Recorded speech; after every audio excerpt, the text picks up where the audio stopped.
Everyone, so Jess and I here. Jess is a new friend of mine, new sister, but feels like we've known each other for lifetimes. And she's also a generator, pure generator. And we have been having some real life experiences of living our design in these past 48 hours we've been together. We've literally just met 48 hours ago. And the first one was we were both called, well, Jess was called to this festival and I was called to go as well with her. She invited me and it felt like okay, yeah, like I want to go. And the festival, very quickly, even though we had an going there, within a few hours we were both like, actually this isn't where we're supposed to be right now. We need to go. And we slept there and we woke up both feeling really clear about it. We connected. Both felt the same exact way. Yep. About it. And had to face some things to actually see that through. There were many things within me. It was like, well, I can just make do. I can like suppress this impulse saying go. I can try to make it better. I can try to work my way through it and just make the best of it. And I think you were having something similar, yeah? Yes, definitely. But there is a part of me, being an Aries, I'm like, no, I won't do this and I'm gonna go. I need to go. Yeah. So we connected, we talked, we shared some space, meditating, journaling, dropping into our bodies, in our sacrals, and we got the clear message is like, we've got to leave. There's just no resisting this. And in that moment, you know, I could really feel the power of honoring what my body is telling me, honoring what our bodies were telling us. And we followed that through, and some massive fucking healing came through in other areas of life, like relationship stuff, connection stuff, career stuff started pouring through. Once we honored that response, we got in the car and left. Now, we're in Philadelphia. We booked an Airbnb to stay here for the night. And we got to the Airbnb, we walk in and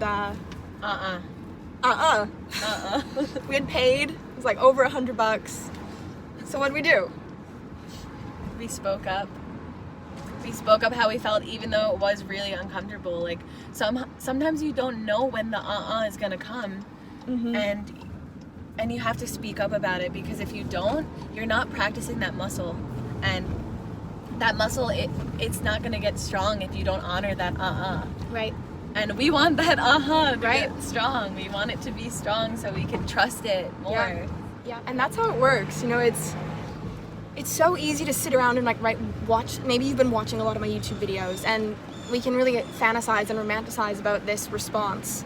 And actually, it's in the moments that it's happening, and when the trigger is there, when you feel the suppression saying don't do that, you know. And I was ready to just make the best of the room. I'm like, let's fucking open up the windows, blow some fans in here, and just make it do with it. And I'm so grateful for Jess, because she was like, I don't want to fucking stay here. I was like, we don't have to. Me either.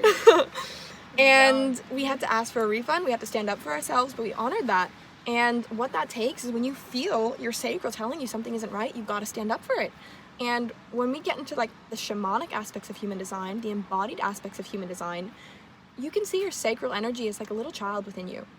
And that little child is saying like, mommy or like daddy, like, please give me what I need. This isn't what I need right now. I need something else. And you can either listen to that child, and sometimes you may have to move mountains or ask for a refund or stand up for yourselves or get on the phone with the helpline. And that maybe that's going to push some buttons of conditioning that say, don't rock the boat, make it easy for people. But can you look out for that little child in you and honor her? And then when you do, it will grow. And I feel very empowered right now. I feel like I could feel very powerful, because I took my power back in that moment, because I was conditioned to make it comfortable for other people growing up. Like, don't speak up too loudly. Like, don't, you might make a mess on the way. No. Be a good girl. Yeah. You know, we deserve a life that we love living. I deserve to stay somewhere where I feel comfortable. Yeah. Because that's where we thrive the most, in environments that make us feel, environments that are appropriate for the conditions that we desire to have. Yeah, and it's an exchange, because we're exchanging our money, but also when you start to become aware of how potent your energy is and you honor the hell out of that and protect it, you realize that wherever you put your energy, there's actually an exchange going on. If you're having sex with someone, if you're doing business with someone, if you're staying in someone's house, and if the energy doesn't feel good and you still invest there, you're actually saying, okay, I'm willing to take on some of your energy and give mine. So it's like, how can you respect yourself? Even if you're looking at someone's Instagram every day that, you know, you feel a certain way, you're investing your time and your energy into looking at that person's stuff, reading their words, intaking their pictures, and that's, you're paying your mind to them. Yep. Are you getting back what you want? Mm-hmm. Are you? Yeah. Are you feeling empowered, or are you feeling drained after the experience of experiencing them? Or are you sick of feeling the same thing over and over and you're like, why isn't this changing? It's like, well, are you changing where you're investing your energy, your attention, your time, your most precious currency? So, getting the learning lessons here. Maybe we'll do a after video once we find our space. Two generators keep learning so many lessons together. Right now we're getting the to find some raw vegan food. Yes. So that's the next step. Yes. And it's like following the breadcrumbs. And when you listen to that you realize that you can get to the most miraculous places and that there's no scarcity. There's absolutely no scarcity. You're connected to all of it. And that is a process of vibrationally aligning yourself so that you can get what's yours and, you know, say yes, say no to what's not yours. You deserve it. You deserve it. We all deserve it. Much love from these two Jennies.